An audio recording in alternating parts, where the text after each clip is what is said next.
stylistique du discours, compétences et stratégies discursives, stylistique active et stylistique passive. La stylistique est souvent considérée comme un lieu de tropes et figures servant à orner le langage. Dans cette optique, la langue est considérée comme un stock de tropes et de figures rangées à l'intérieur du système linguistique et dont on se sert quand on en a besoin. Une telle approche ne reflète pas l'aspect dynamique de la réalité langagière. Elle est bien différente de cette vision naïve et nous proposons de faire une distinction entre ce qu'on pourrait appeler une stylistique passive et une stylistique dynamique, active. La stylistique passive s'inscrit bien dans ce qu'on appelle des niveaux linguistiques ou la stratification de la langue, phonétique, morphologie, lexique, syntaxe, stylistique. On peut dire que chacun de ces niveaux concerne des unités linguistiques bien distinctes, respectivement phonème, morphème, mot, proposition, trope et figure. Mais dans ce cas, on oublie que les tropes et les figures sont surtout le fait du contexte, et le contexte est une notion instable, variable et déterminée par le temps et le lieu de la communication. Une autre objection est liée avec ce que la valeur stylistique est très souvent le résultat d'effets phonologiques et grammaticaux, ce qui prouve un caractère très vaste de ce domaine du savoir, ou en tout cas plus vaste que celui de la phonologie et de la grammaire.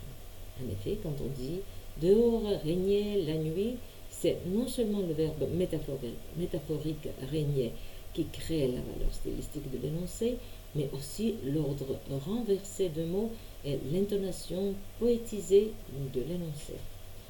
Un exemple de la stylistique passive est la lecture analytique des textes au cours de laquelle on cherche à dépister, à répertorier des procédés stylistiques typiques pour tel écrivain, telle œuvre, tel courant littéraire. L'étude pareille est assez productive pour la culture linguistique et littéraire des apprenants dans la mesure où elle apprend à lire attentivement le texte littéraire et à comprendre le fonctionnement des procédés stylistiques et leur rôle pour l'organisation de la structure imagée d'un texte. Mais une telle approche ne permet pas de révéler les stratégies discursives qui régissent le comportement de l'individu par rapport à des motivations différentes de son activité langagière. On pourrait qualifier la stylistique passive de la stylistique à la troisième personne parce que le problème central qui la préoccupe est d'avoir la réponse à la question suivante. Comment il fait? Qu'est-ce qu'il fait pour traduire une telle émotion, une telle attitude? Ou il représente un auteur ou un personnage. La stylistique active a une autre démarche. Elle s'intéresse à ce comment on parle. Nous parlons, je parle face à telle situation extralinguistique. On, nous, je représentent des sujets de parole, des individus et leur activité verbale desservant leurs besoins communicatifs, et cette approche correspond à la notion de la stylistique discursive. La stylistique discursive pourrait être interprétée en tant que domaine scientifique qui se préoccupe des stratégies discursives à employer pour construire l'activité verbale.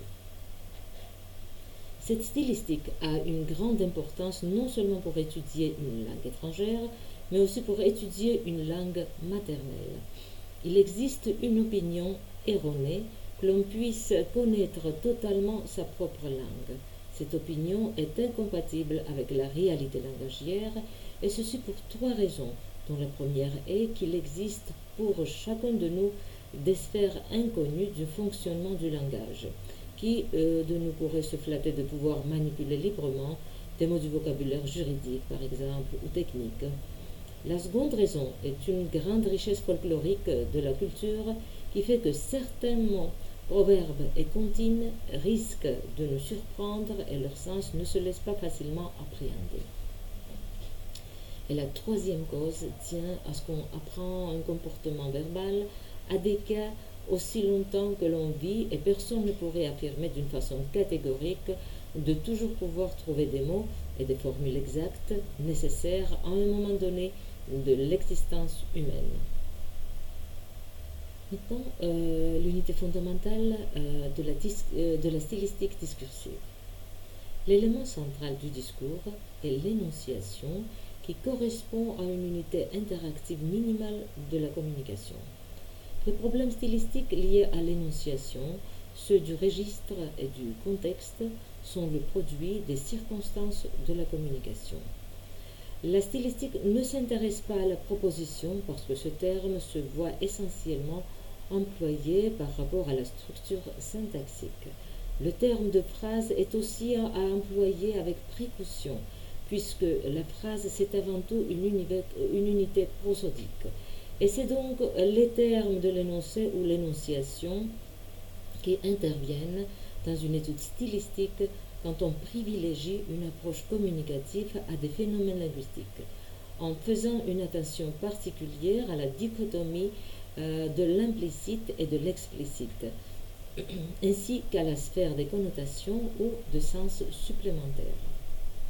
Maintenant, la stylistique discursive est synonymie. Quelle est la situation de la stylistique par rapport à la synonymie?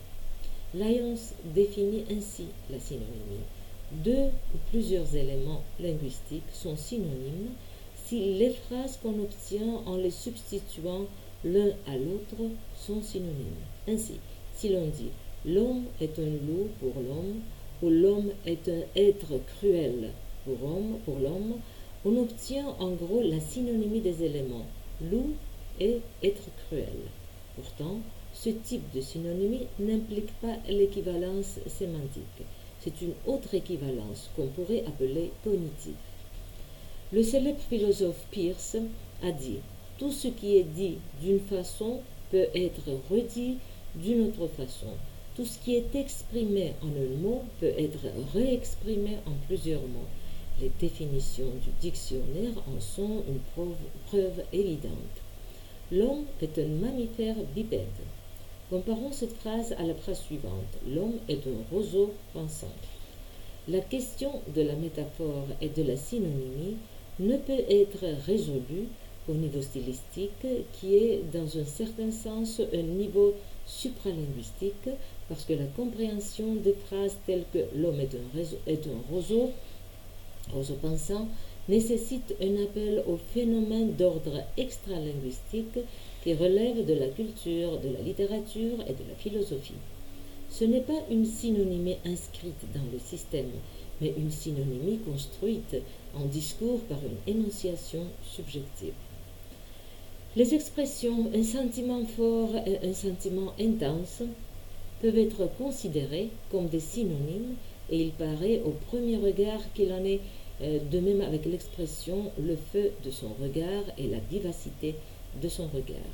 Mais alors que les mots forts et intenses entretiennent des relations synonymiques au niveau de la langue, les mots feu et vivacité ne sont synonymes qu'au niveau de l'énoncé. Par conséquent, on pourrait définir la synonymie stylistique en tant que synonymie discursive basée sur une relation d'ordre cognitif ou affectif surgissant au niveau de l'énoncé. Ce type de synonymie peut avoir un caractère strictement individuel. Il est possible d'affirmer que cette synonymie ne connaît pas de limite, alors que la synonymie purement linguistique reste un phénomène assez restreint. En effet, si la polysémie est très répandue au niveau de la langue, où chaque mot a au moins deux significations, la synonymie privilégie un schéma inverse. Au moins deux mots ont le même sens, ce qui est assez rare. Mais au niveau stylistique, même des mots tels que raton, salaud, amour sont capables de fonctionner comme des synonymes dans une situation donnée. Mon amour, mon raton, mon cher salaud. Comparez ainsi. Jacques est mordu par un chien. Heureusement, l'animal n'avait pas la rage. Jacques est venu. L'animal s'est encore trompé du jour. La distinction établie ci haut entre la stylistique active et la stylistique passive joue aussi pour la différenciation des procédés stylistiques tels que la métaphore usée et la métaphore originale. La compétence discursive est liée avec une approche pragmatique. Dans le cadre de cette approche, on considère toute production discursive comme une action et l'ensemble de ces productions comme une activité langagière visant à satisfaire un besoin extralinguistique. Le discours dans ces deux registres fondamentaux, oral et écrit, est un moyen incontournable de l'interaction des communicants et il se construit conformément à des motivations et des intentions pragmatiques déterminées. Certes, la communication langagière peut être un simple échange des informations, mais le plus souvent, elle poursuit des buts concrets tels que prise de contact, excuses, protestations, objections, ordres, demandes, sollicitations, etc. Un inventaire de comportements discursifs bien déterminé correspond à ces situations concrètes, ce qui exige un savoir-faire linguistique et stylistique de la part des interlocuteurs. Le locuteur qui produit un énoncé, le destinateur, y inclut des marques de son intonation discursive et l'interlocuteur, le destinataire, les déchiffre et détecte de cette manière l'intention du destinateur. Le contenu de l'expression langagière ne peut se définir que dans une situation d'énonciation donnée avec ses marqueurs personnels, temporels et spatiaux. Chaque énoncé possède une force illocutoire grâce à laquelle le locuteur pousse l'interlocuteur à réagir. Ainsi, l'énoncé « on se réunit ce soir, tu dois venir » met l'interlocuteur dans la situation de répondre oui ou non, parce que parler signifie non seulement transmettre une information, mais aussi accomplir un acte social. Quant à ces actes sociaux, ils peuvent avoir un caractère plus ou moins contraignant, fort réglementé, comme c'est le cas des faire-part ou des demandes d'emploi, ou moins contraignant, comme c'est le cas des échantillons de la communication quotidienne. La prise en conscience de la force illocutoire de l'énoncé est liée avec l'existence dans son contenu des éléments de sens des niveaux posés, présupposés et sous-entendus. Par exemple, l'énoncé « Pierre a cessé de fumer » veut dire au niveau posé « Pierre ne fume plus actuellement ». Il a su faire preuve de courage. C'est l'ensemble de ces sens qui fait la force illocutrice de l'énoncé. Dans une situation donnée, il peut vouloir dire que l'interlocuteur, lui aussi, devrait arrêter de fumer en imitant l'exemple de Pierre. Toute production d'énoncé implique une stratégie discursive. On ne peut envisager un discours sans concevoir son effet sur l'interlocuteur.